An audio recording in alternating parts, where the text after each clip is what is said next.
He slashed my paycheck by $1,400 without warning right before the quarterly close, assuming I'd just eat it quietly. What he didn't know, I'd personally built the $44 million deal he was banking on, and I held the only access key to finalize it. The contract had a hard midnight deadline, and as the seconds ticked down, I watched the panic bloom in his eyes while sipping wine from my porch. My name is Rachel Duvall, and at 38, I'd spent the last decade building my reputation as one of the most reliable client strategy specialists at Vexton Dynamics in Austin, Texas.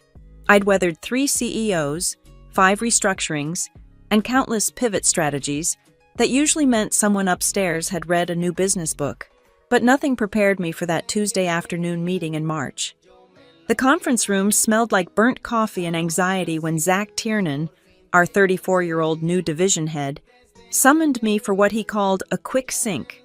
Zach had that Silicon Valley startup energy that middle managers mistake for leadership, always talking about disruption and synergy while wearing sneakers that cost more than most people's rent. "Rachel, thanks for coming," he said, not looking up from his laptop. The way he emphasized my name felt rehearsed, like he'd practiced this conversation in the mirror. "We need to discuss some budgetary realignments." I settled into the ergonomic chair, keeping my expression neutral, in corporate speak. Budgetary realignments rarely meant good news. Effective next pay period. We're adjusting compensation structures across the division. He finally made eye contact, that practiced executive smile plastered across his face. "Your base will be reduced by $1,400 monthly." The words hung in the air between us.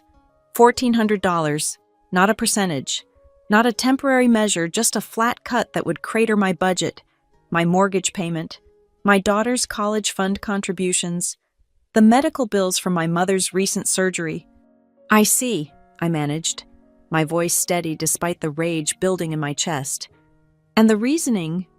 "Strategic resource optimization," he said, the words sliding out like they meant something. "We need to ensure we're investing in the right areas for growth." I knew exactly what right areas meant. 2 weeks earlier, I'd seen the memo about bringing in 3 new consultants, all conveniently from Zach's previous company. The math wasn't hard. My salary cut would fund their signing bonuses. "This is non-negotiable?"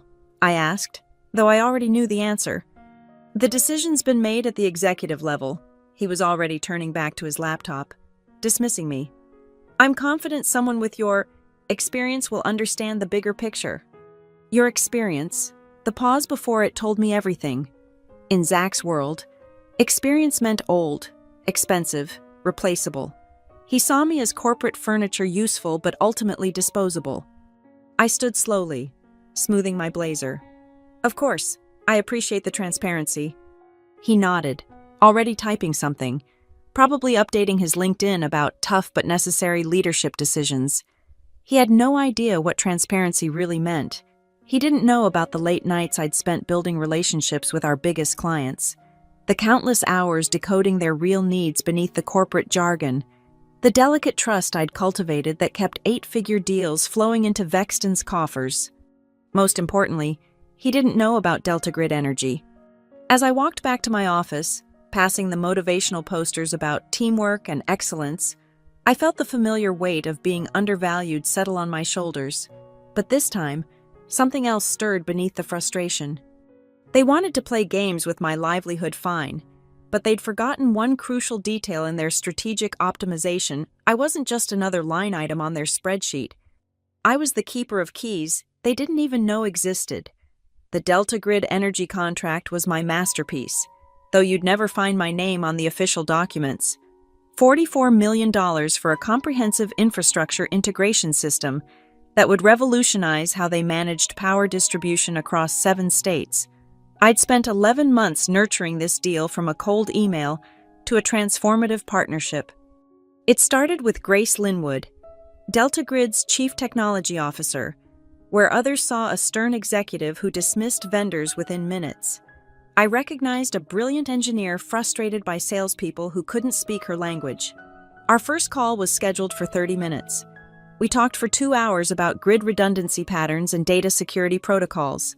By the end, she was sketching system architectures on her tablet while I translated them into business value propositions. The real breakthrough came 6 months in, during a site visit to their Houston facility. Their existing system was a patchwork nightmare, 15 different platforms that barely communicated, held together by manual processes and prayer. I spent 3 days shadowing their operators, understanding not just what they did, but why. The official consultants would have delivered a generic solution. I built them a future. The G protocol was born from those observations. It wasn't just software. It was a complete operational philosophy tailored to Delta Grid's unique challenges. Every module addressed a specific pain point I'd identified: the predictive maintenance algorithm that could save them millions in prevented outages, the real-time load balancing system that turned their greatest weakness into competitive advantage, the security framework that exceeded federal requirements while remaining flexible enough for future regulations. But the masterstroke was the authentication system. Delta Grid had been burned by vendor lock-in before, so I designed a dual-key verification process. They held one key, ensuring no vendor could hold them hostage. The other key, the implementation key, remained with the project architect, me. In the contract, buried in subsection 12.4 of the technical specifications, was a single line: final implementation requires verification from the designated technical architecture lead within the establishing party. Zach had signed off on it without reading. Just another formality in a 400-page document. He assumed, like everything else at Vexton, that corporate structure meant corporate control. He was wrong. The implementation key wasn't just a password or a file.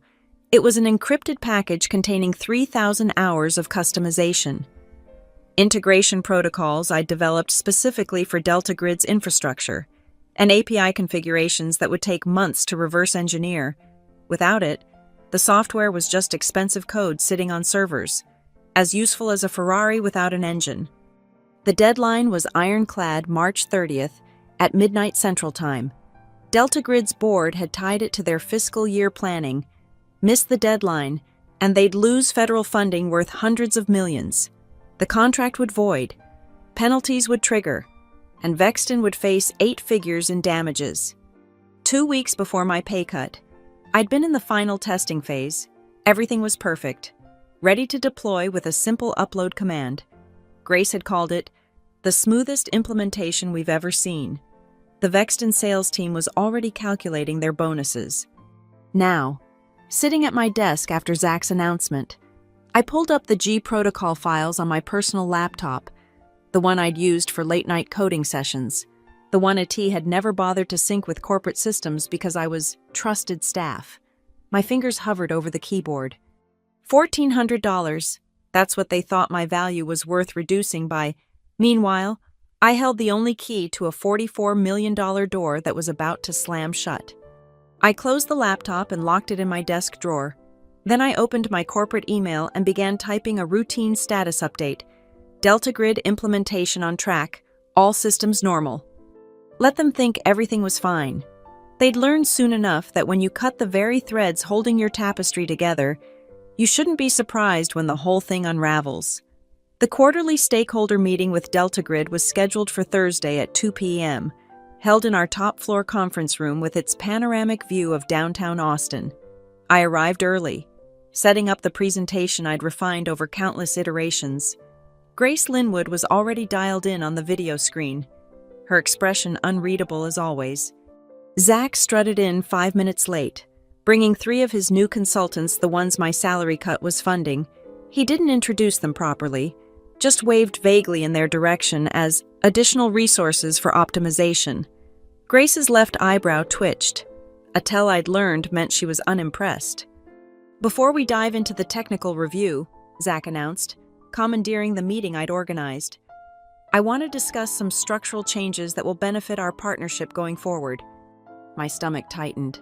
I knew what was coming. Rachel has done adequate work on this project, he continued. That calculated pause again. But as we move into the implementation phase, we'll be transitioning her to a background support role. These specialists, he gestured to his imports, will be your primary contacts moving forward. The room fell silent. On the screen, Grace's expression had shifted from neutral to Arctic. Behind her, two other Delta Grid executives exchanged glances. "I'm sorry," Grace said, her voice cutting through the corporate pleasantries like a scalpel.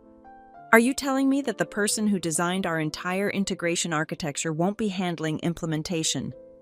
"It's about leveraging our best resources," Zach replied smoothly. "Rachel will still be available for consultations." Consultations, like I was a reference book to be pulled off the shelf when convenient. Grace leaned forward. "Mr. Tiernan, perhaps you don't understand. Rachel didn't just design our system. She spent 3 days in our facilities. She knows our operators by name. She identified failure points our own engineers missed. The G protocol isn't just software, it's a translation of our operational DNA into code." "I appreciate the sentiment," Zach said, his smile growing strained. "But I assure you, our team—" "Your team," Grace interrupted, "hasn't spent 11 months learning our infrastructure. Your team didn't sit with our night shift operators to understand why certain processes can't be automated. Your team doesn't know that our Station 7 runs 15 degrees hotter than spec, requiring custom cooling protocols in the server configuration." I remained silent, watching Zach's confidence crumble like wet sand. His consultants shifted uncomfortably, probably realizing they'd been thrown into deeper water than expected. "This is non-negotiable," Grace continued.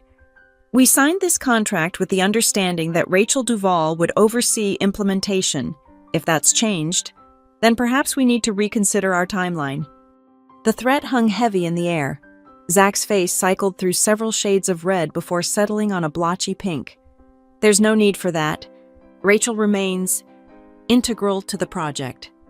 "Good," Grace said. "Rachel, could you walk us through the deployment schedule?"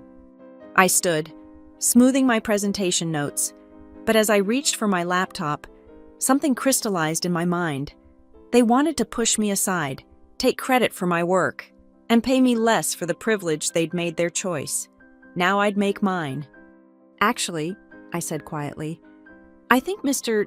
Tiernan's team should present. After all, they'll be your primary contacts." The color drained from Zach's face. His consultants looked like deer caught in headlights.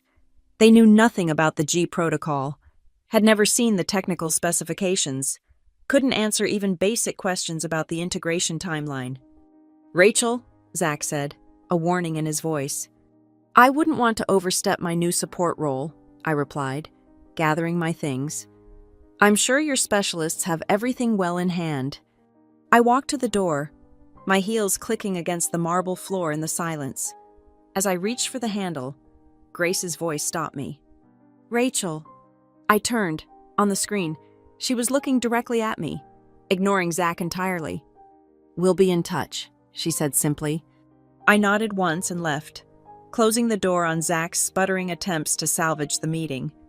In the elevator, I pulled out my personal phone and did something I'd never done in 10 years at Vexton. I turned off my corporate cell and dropped it in my purse. They wanted to play games, the game had officially begun, and I held all the cards worth playing.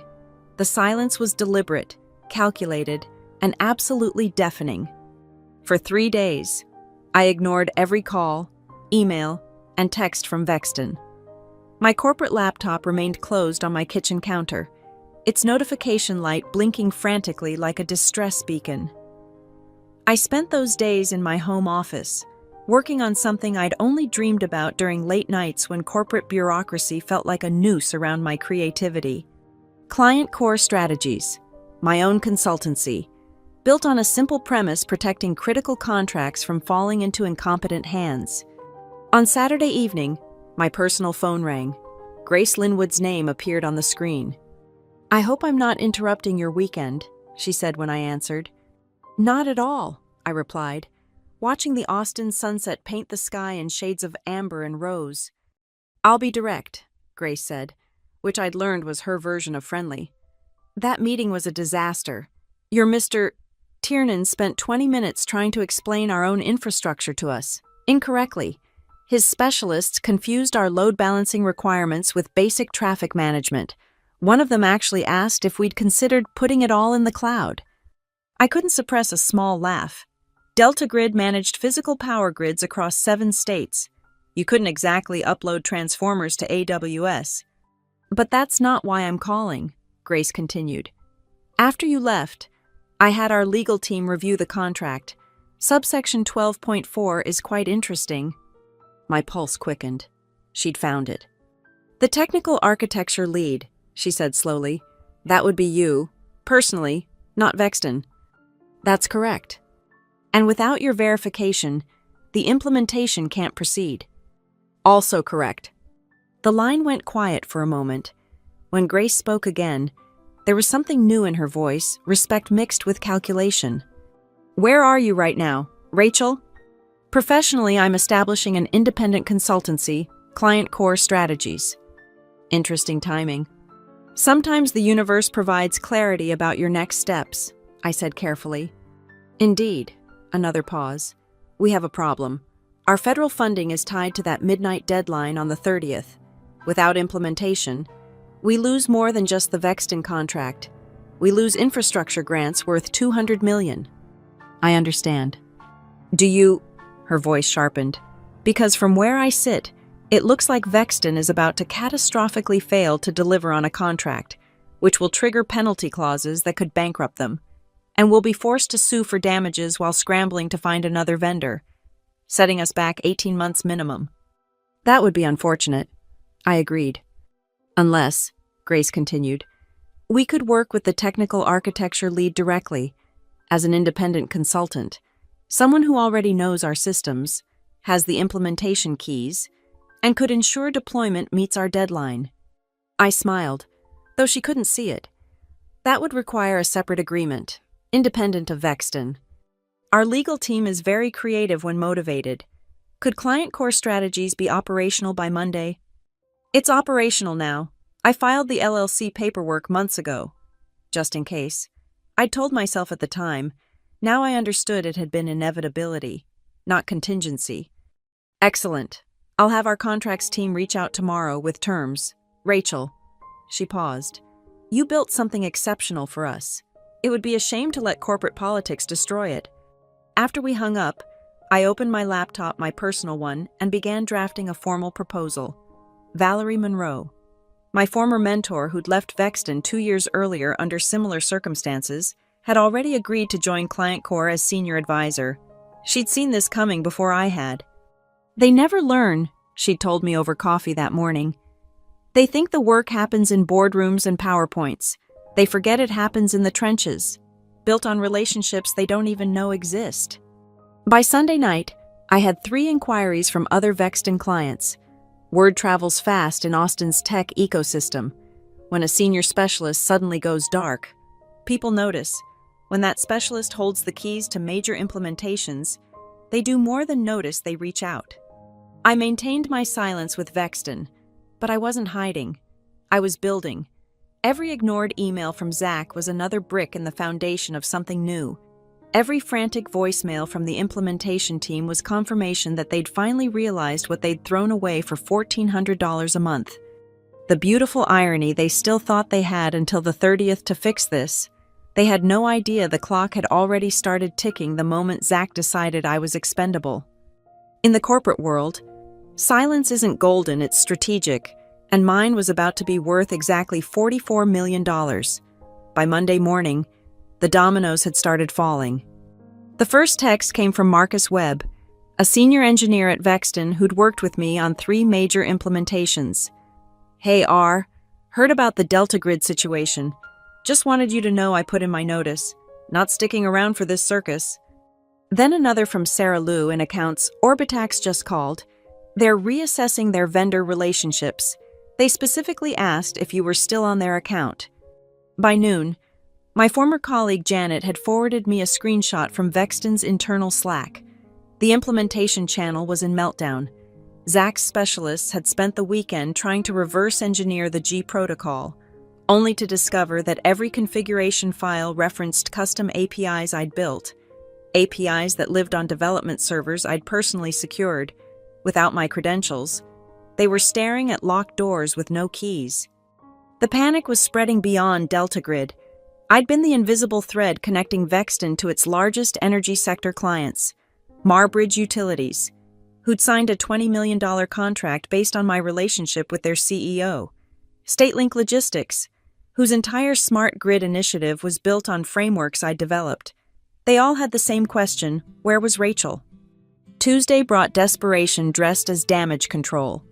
Zach sent a company-wide email about temporary restructuring in client services and how they were leveraging enhanced team capabilities.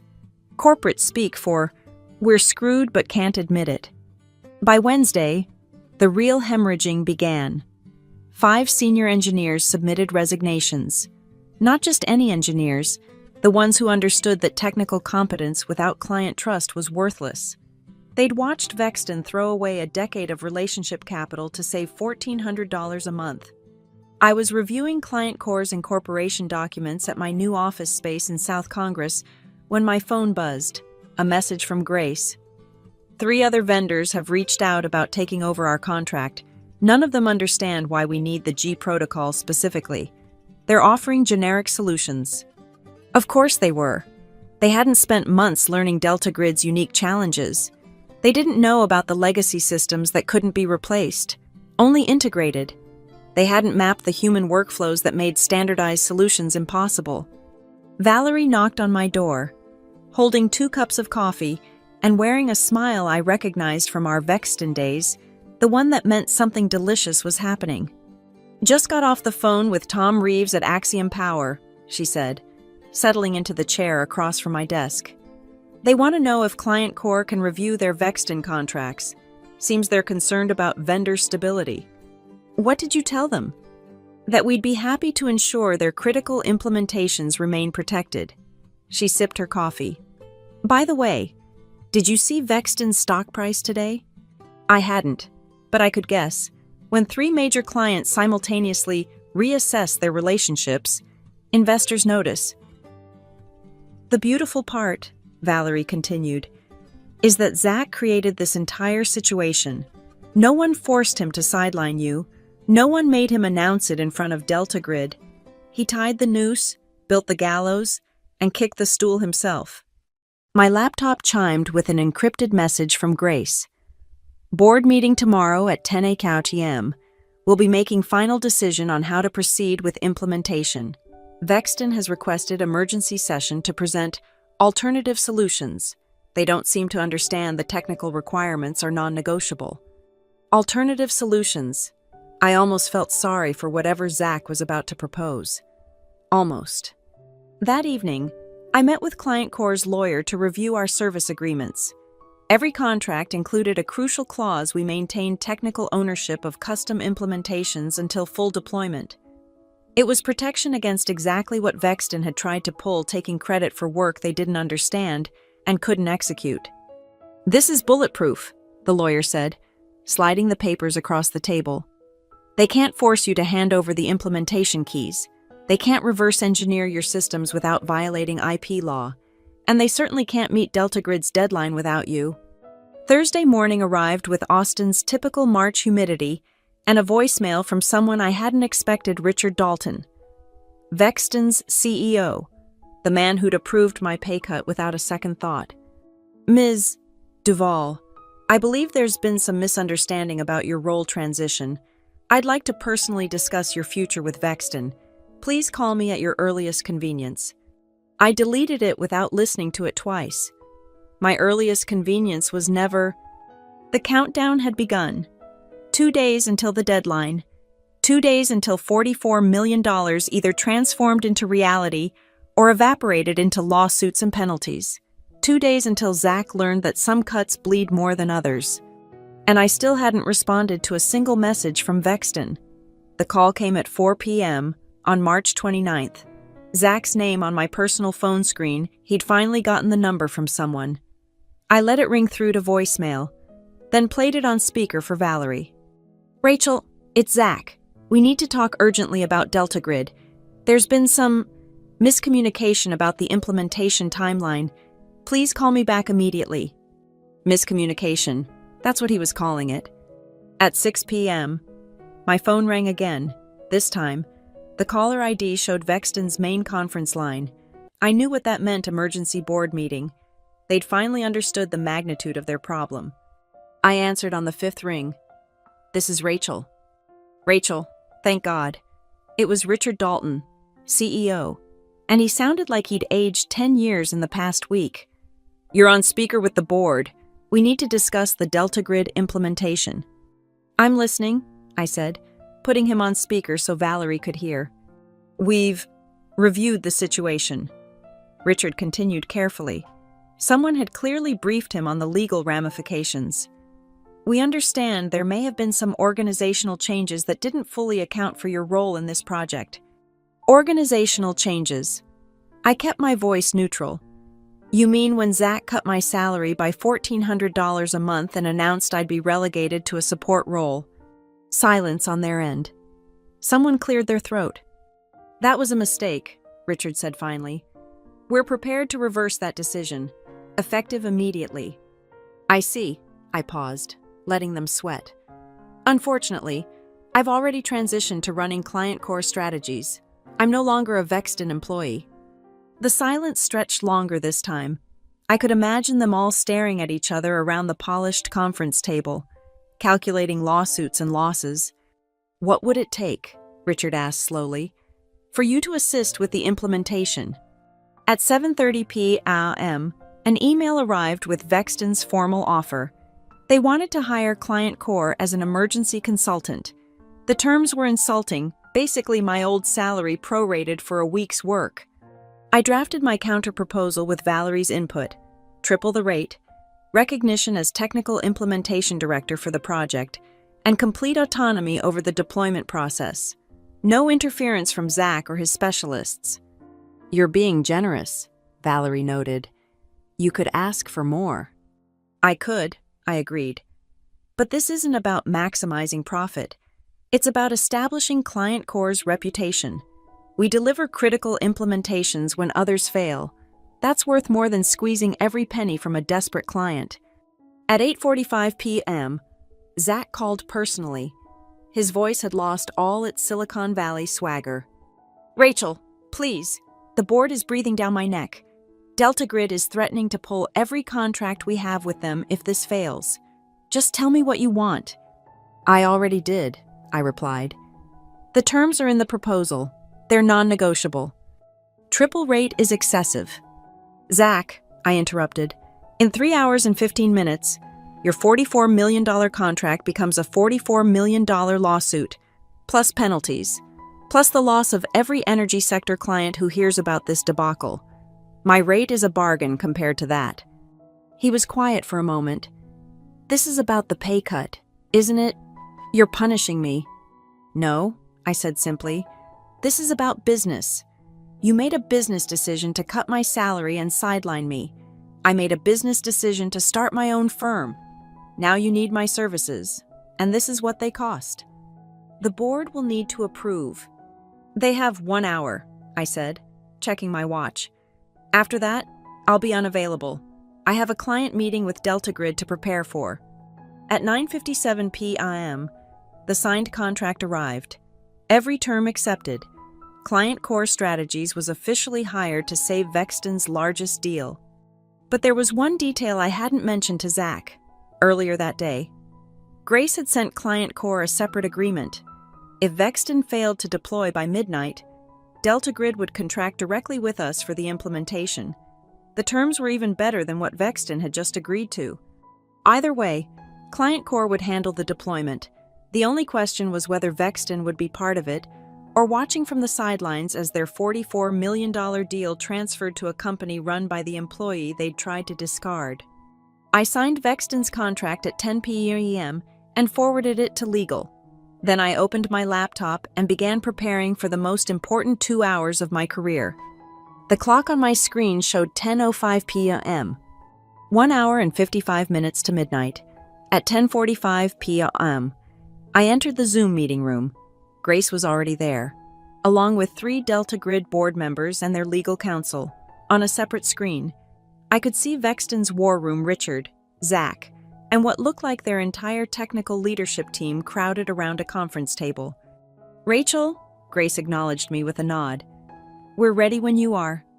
I shared my screen, showing the G protocol deployment interface. My fingers moved across the keyboard with practiced precision, entering the first authentication sequence. The system responded immediately, recognizing my credentials. Phase 1 initialization complete, I announced, beginning infrastructure mapping. The next 10 minutes were a symphony of technical execution. Every command triggered responses I'd programmed months ago. Every security challenge met with passwords only I knew. Zach's team watched in silence, probably realizing for the first time just how thoroughly they'd been locked out. At 10:53 p.m., Grace's legal counsel spoke up. Ms. Duval, we need to formalize something. The board has prepared an addendum recognizing Client Core Strategies as the technical implementation director for this project. This ensures clear accountability for the deployment. I saw Richard's face tighten on the Vexton screen. They'd just realized what was happening. Yes, I was saving their contract, but Delta Grid was simultaneously establishing a direct relationship with Client Core. Agreed, I said, continuing to type. Valerie, please review and accept the addendum. My business partner, who'd been silently observing, unmuted herself. Reviewing now, terms are acceptable. At 10:57 p.m., I reached the final stage. The implementation key, 3,000 hours of custom work compressed into an encrypted package, sat ready on my screen. Final authentication required, I said, my mouse hovering over the upload button. Confirming all parties are prepared for deployment. Confirmed, Grace said immediately. Richard cleared his throat. Confirmed from Vexton. I entered the final key sequence. My personal signature in the code, a small fraction of poetry I'd embedded months ago. From ashes rise. The upload began. Progress bar creeping forward. 20%, 40%, 60%. At 10:59 p.m., something beautiful happened. Marcus Webb, the senior engineer who'd quit Vexton, appeared in the Zoom, then Sarah Lou, then 5 other former Vexton employees. We're here to witness, Marcus said simply. Some things deserve to be seen. They'd all been watching, understanding what this moment meant, not just for the contract, but for every skilled professional who'd ever been undervalued, underpaid, or pushed aside by corporate machinery that confused org charts with actual expertise. 80%, 90%. 10 seconds to midnight, someone called out. 95%, 98%. 5 seconds. 99%. 3, 2, complete. The screen flashed green at exactly 11:59 p.m. and 58 seconds. The G protocol was live, deployed, and operational across Delta Grid's entire infrastructure. Deployment confirmed, Grace announced, a rare smile crossing her face. Congratulations, everyone. But we weren't done. The system immediately began its validation sequence, checking every integration point, every data flow, every security protocol. Green lights cascaded across the dashboard like dominoes falling in perfect sequence. Everything worked exactly as designed. At 1 minute past midnight, an automated email arrived in everyone's inbox. Delta Grid Energy Infrastructure Integration successfully deployed. Technical implementation. Director Client Core Strategies, LLC. Rachel Duval, Principal. That's when I noticed something in the Vexton conference room. Behind the cluster of executives, Zach sat alone at the far end of the table. His laptop was open to what looked like a resignation letter. Thank you, everyone, Grace said. This has been instructive. Rachel, we'll be in touch tomorrow about Phase 2 planning. Phase 2, the next evolution of the G protocol, worth another $30 million, already being discussed with Client Core, not Vexton. As people began leaving the call, Richard spoke. Rachel, a word. I waited until it was just us, him in his corporate fortress, me in my South Congress office with Valerie. You could have let it fail, he said quietly. Part of me wonders why you didn't. Because I'm a professional, I replied. I built something extraordinary for Delta Grid.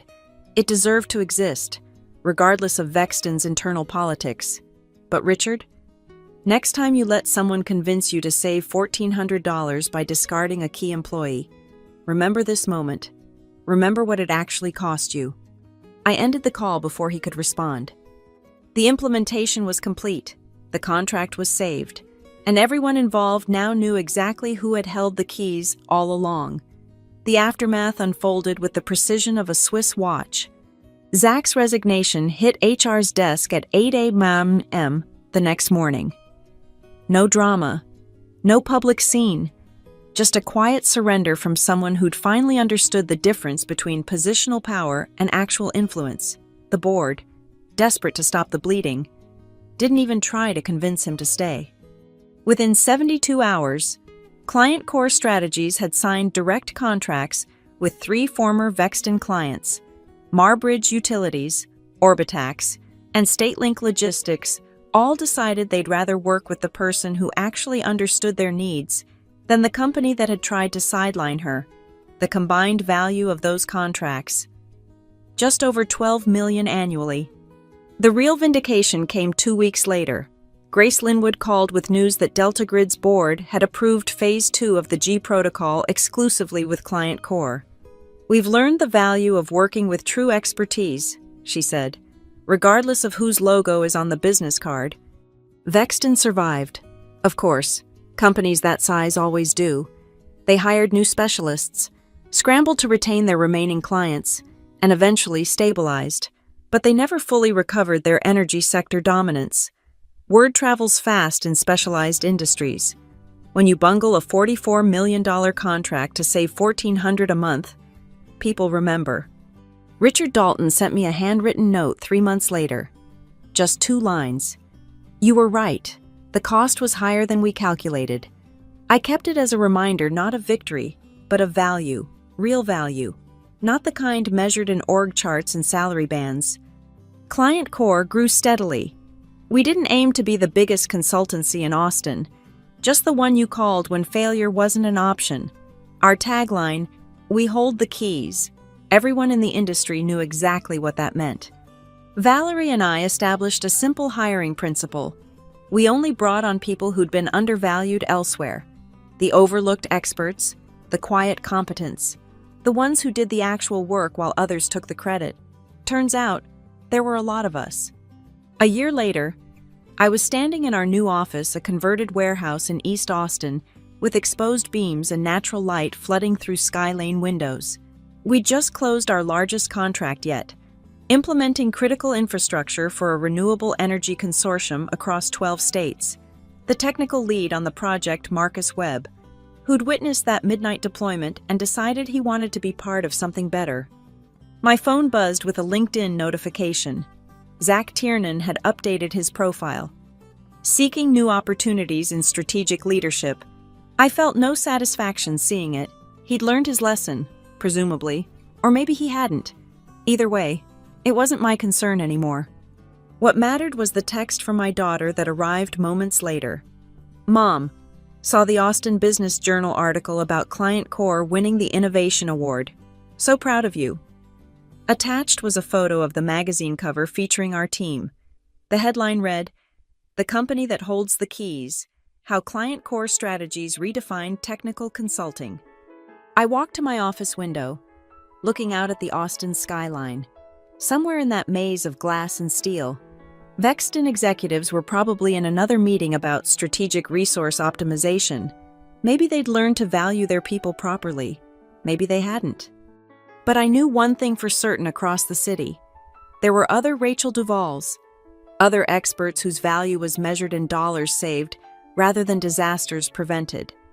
Other professionals who built the foundations while others claimed the glory. My phone rang, a number I didn't recognize. Client Core Strategies. Rachel speaking. Ms. Duvall. I'm Sarah Chen from Meridian Financial Systems. We've heard about your work with Delta Grid. We have a similar situation, a critical implementation that our current vendor seems to have. Underestimated. Could we discuss how Client Core might help? I smiled, settling into my chair. Tell me about your infrastructure. Let's start with what actually matters, the technical requirements, not the politics. As she began explaining their challenges, I thought about that night a year ago, watching the clock tick toward midnight, holding the keys to $44 million, choosing to build rather than burn. Sometimes the best revenge isn't destruction, it's construction. It's proving that value isn't determined by those who try to diminish it, but by those who recognize it. And sometimes, just sometimes, it's worth exactly $44 million at midnight.